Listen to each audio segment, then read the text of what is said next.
Hey guys, it's Pat from PopularMMOs.com, and I'm doing a first look video for Cabal Online. And what we're going to do is we're going to go through the character creation, show you some of the gameplay, and tell you a little bit more about this game in general. And this is a free fantasy MMORPG. And the first thing that you're going to notice is there's only one race in this game. You could only be a human in this game, so there isn't a choice with that. And you can either be male or female in the game. And these are the classes. So there's Warrior, there's Blader, Wizard, Force Archer, Force Shielder, and Force Blader. And you can see they put Force before the name in these, I guess, to be creative. Instead of just putting Archer, they put Force Archer. But I guess it's good that they tried to be a little more creative than most games do, where they would just put Archer and just be like every other game. So we'll try to go with something that looks a little creative. We'll go with the dual-wielding DPS class. We'll go with that one, Blader. Alright, and these are the options you have to customize your character. And you can customize their hairstyle, and there really aren't a lot of choices, but it's an Asian game, and in Asian games most of the time they don't have a lot of options. You can also change the color. I mean, there's games like Perfect World and stuff that have like tons of character customization options, but most of them, because I played a lot, and most of them really don't have too much to choose from. And you can change the face shape too, and that's all you can really do in this game. So let's create this character and get started with it. So let's hit start, and this will throw us right into the game right away. So guys, it starts you right in one of the cities, and you'll see above this guy's head there's a scroll, and that is actually going to be the quest in this game. So let's pick up a quest, and we'll get started on that. And the quests in this game are pretty easy to follow. So all we need to do is go talk to somebody. And if you look on the mini-map right here, if you see a purple exclamation point, and the exclamation points in this game are actually not going to be the quest, but it's going to be when you hand in a quest. So this one, it has a little scroll thing above their head that's opened, and that's how you know you're done with the quest. So we'll just follow some of these quests, and then we'll get into some combat. And one of the cool things I wanted to mention about this game is that it actually has pretty good music in the game. And you have a little music player right here in the bottom corner of the screen, actually, which is kind of cool. But this game actually does have pretty decent music, which is kind of cool, because most games, you know, they have pretty bad music. A lot of these beginning quests are kind of just explaining things in the game, which are, you know, it's a lot of talking and stuff like that. So I'm trying to just skip through that really quickly so I could actually show you some combat in the game. Alright, now, so they gave us a quest that we could actually kill some monsters, and that's what I wanted to show you guys. And I'll show you how to use the map so you can find out where monsters are. So we need to kill 2 Garlias, which you can see they're right in front of me, but I'll show you the map.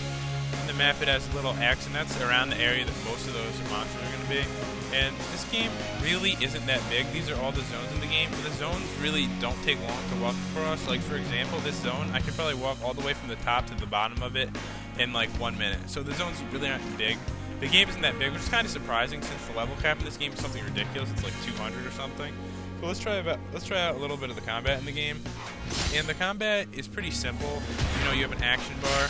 And one thing that's, I guess, interesting about it is once you start attacking, your character will just use the next move that's on your action bar. You don't even need to click it. So I guess if you're a little lazy with your moves, then I guess you'd like this game, because you don't really have to pay like a great amount of attention. If you put your moves in the right order, then you could actually be doing decent damage, decent DPS, like that. So we finished this quest, and it was pretty easy. And the scale animations really aren't too bad, if you notice. And these are just beginning moves. You actually get some pretty badass looking moves as you level up, which is just kind of cool that there's nice skill animations in this game. Okay guys, so we got another quest to do, and it's pretty similar to the one we just did. And one thing I wanted to mention, this game does have a nice variety of dungeons and stuff in it. There actually are quite a few dungeons, but one of the things about them is you can only complete them once a day. And a lot of things, we just got a piece of gear. Let me show you how to use that real quick. If I go to my inventory, which is I, you can see the gear right here, and this is pretty cool the way they set it up. You actually have to, the room in your bag is actually taken up by how big the piece of gear is. Something like a chest actually takes up like a lot of the bag space, which actually makes more sense than most games, and that's the reason I like it. And, you know, just a giant thing, it makes sense that a giant thing would take up more room in your inventory in a game. So that's one of the things I think is kind of cool also. And as I was saying, there are a lot of dungeons in this game, so this game does have a lot of PvE. And there is some PvP in the game too, but it isn't available until a higher level. And the dungeons really aren't available until, I believe, around level 30 or so in this game. That's not really too bad. You actually level really quickly in this game. And the dungeons are pretty interesting too. And they're actually timed. Some of them are pretty difficult. I mean, I did level up to around into the 50s so that I could do the videos for this game. This game was actually more fun than I thought it would be. As for the PvP in the game, they're different nations, and when you hit, I think, level 52, you get to choose a nation, and there's going to be nation wars a few different times a day, and that's going to be the main PvP in the game. But there's also a war server, which you can join at level 52, and you can join that whenever you want. So if you really like PvP, I guess you'd spend most of the time on there, but the problem really is that you're going to be fighting high-level players also, because I went in there, and, you know, I get killed by, like, a person who's, like, level 160, 170, which is pretty ridiculous.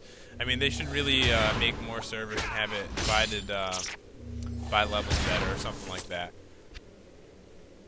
I mean, this game actually does have some pretty cool features, though. I mean, the skills in this game are pretty cool, and you can level up the skills. Like, you can, like, the skill impact stab, I can level this up, like, as I fight more in battles and handing quests and stuff, I'll get more points to be able to level up the skills in this game. So you can choose which skills you want to level up, and there are tons of skills in this game. You can learn them. There's a vendor that's going to have the different skills available to you. And you can really customize your character pretty well in this game, to be honest.